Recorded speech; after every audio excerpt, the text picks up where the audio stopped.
Di tengah panasnya perseteruan antara Yaimim dan Sahara yang menjadi sorotan nasional, muncul kesaksian mengejutkan dari seorang netizen yang budiman dengan akun @rajawali0903. Ia menceritakan pertemuan tidak terduga dengan sosok yang kini dikenal sebagai Mbah Mim sekitar 2 tahun lalu sebelum nama ulama itu ramai dibicarakan publik.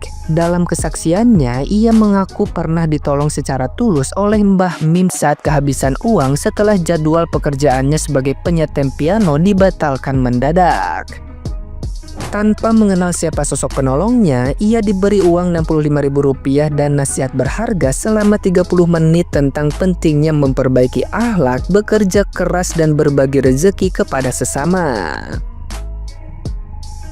Beberapa waktu kemudian, setelah melihat podcast yang membahas Yaimim, barulah ia menyadari bahwa orang yang menolongnya adalah seorang ulama dan dosen UIN Malang yang kini sedang terlibat konflik dengan Sahara.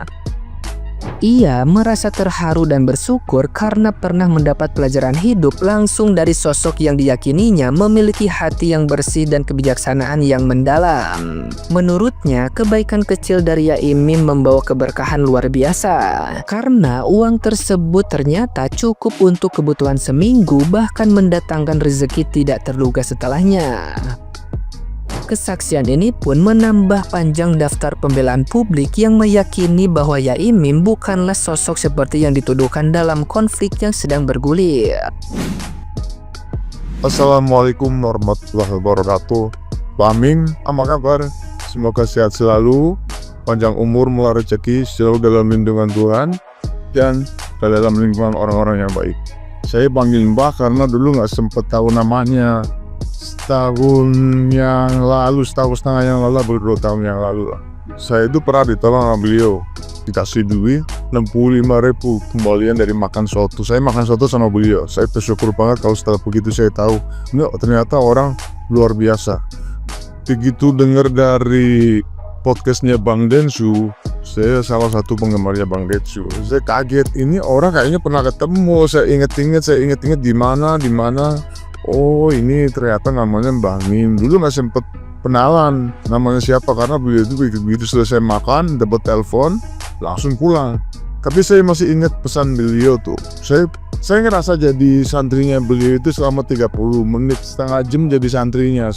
Begitu saya tahu beliau itu kiai, dosen, ulama, saya ngerasa jadi santrinya karena setiap obrolannya itu sangat luar biasa. Dia itu bisa baca pikiran orang.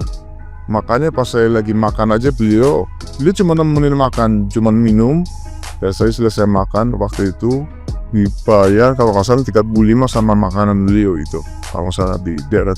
Terus bilang sama orangnya, nanti kembalinya ambil aja ya buat beli bensin. Dia masih ingat duitnya itu ngambil dari Veci. Dia duitnya ngambil dari Veci. Bilang sama tukang sotonya, Pak, nanti kembalinya kasih mas ini ya. Saya masih ingat. Pas pulang, dia pamit pulang. Saya masih cuek, terus cuman bilang terima kasih, Bah. Saya panggil Mbah karena dia orang tua, rambutnya udah ubanan, saya panggil Mbah. Gitu dia pulang, tapi saya penasaran. Saya kejar, itu saya udah beres.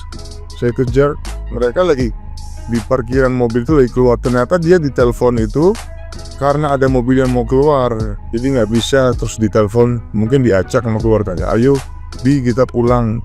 Saya dengar dari telepon, udah selesai mas, insya Allah ini uang cukup buat seminggu. Saya baru ingat kata-katanya, insya Allah uang ini cukup buat seminggu gitu. Uang 65.000, saya pikir ini buat beli bensin saya. Ya aku pikir ya syukurlah, alhamdulillah, mudah-mudahan cukup gitu. Tapi aminin aja, intinya saya bisa pulang ini hari ini. Udah dikasih makan, kasih bensin. Sebelumnya pesan waktu di mobil, saya ketok salaman. Saya yakin banget itu Pak itu yang di mobil itu karena kacanya masih kebuka karena dia lagi mundur. Tapi bukan dia yang drive ya yang itu. Terus saya langsung lari ke sampingnya. Orang itu Pak Abed dipikir tukang parkir kan. Saya bilang, Mbah terima kasih, saya jadi bisa pulang.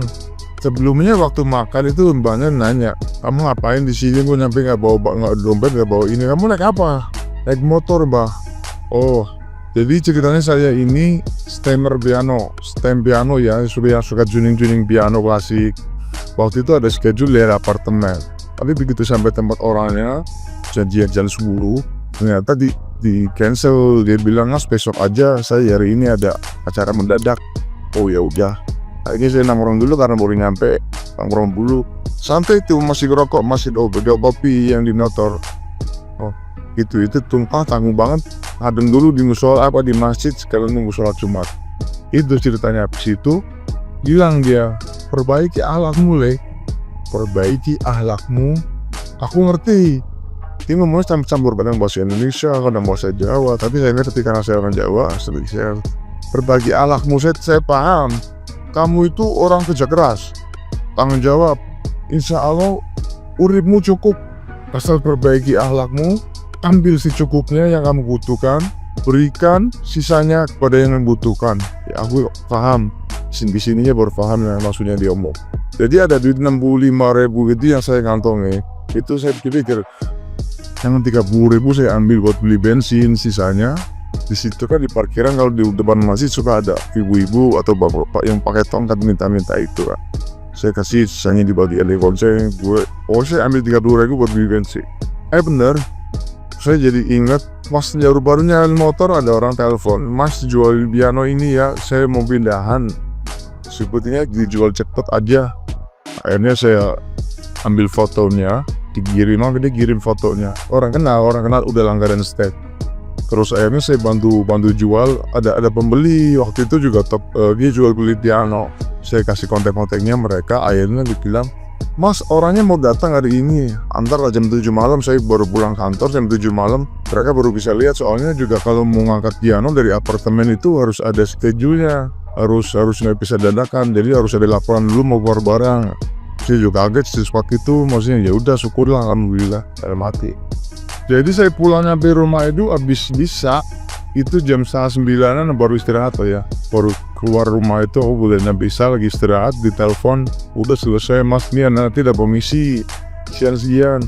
Bener tak pikir-pikir tak hitung-hitung ini cukup seminggu. Saya baru tuh omongan Mbah Mim itu, uang 65.000 ini insya Allah cukup seminggu pakai beli. Ya alhamdulillah, mungkin kebetulan, tapi saya ingat omongannya beliau itu seperti itu. Cukup, memang benar-benar cukup buat beli bensin, buat makan seminggu, orang sambil nunggu tanggal tua gaji ya. Jadi dari kasus yang ini, kasusnya dari setelah lihat dari podcastnya Bang Densul, dari kasus yang viral ini, saya kaget tuh, beliau itu orang baik. Demi Allah saya saksinya beliau itu orang yang baik. Banyak sekali selama 30 menit nasihatnya itu banyak banget yang saya ambil. Jadi makanya saya merasa saya ini santrinya 30 menit, santri dalam 30 menit ya, karena banyak yang diobrolin itu yang bermanfaat semua ngaji. Meskipun beliau itu bisa baca pikiran orang dan bisa bercanda kapan waktunya dan bisa ngomong serius juga. Waktu itu karena saya lagi serius, karena saya ngargain dia orang tua, saya orang suka bercanda, tapi karena dia orang tua saya ngomongnya serius gini-gini. Beliau juga bisa ngomong serius, tapi sering sekali beliau itu nepuk pundak ini kalau nggak ngobrol. Tenang oleh, rasa khawatir, ngorek, konsep dipikiri. Sementing gue dekat aja sama Tuhan. Apa yang perlu dikerjain, apa ini nggak perlu neko-neko. Kalau kamu pengen jadi orang yang akhlaknya baik, apa segala macam ya, pengen senang, bahagiakan dulu orang yang di dalam. Mungkin maksudnya itu orang yang keluarga atau mungkin orang yang di dalam rumah. Nanti begitu kamu keluar, di luar itu udah plong aja, enak aja, enteng aja. Jadi hawanya itu kayak dikasih jalan apa ini segala macam. Jadi enak. Dia itu bilang seperti itu. Banyak yang saya dengar dari beliau itu yang saya pelajari. Meskipun cuma 30 menit, bagaimana mereka yang jadi santrinya, yang jadi mahasiswinya, pasti senang, syukur. Sekali lagi terima kasih Mbah Mim. Saya baru tahu namanya, juga nggak sempat kenal namanya, cuma panggilnya Mbah. Itu tahu, ternyata beliau itu dosen, kiai, luar biasa, orang yang baik. Nah, gimana nih menurut netizen yang terhormat? Silahkan berkomentar ya.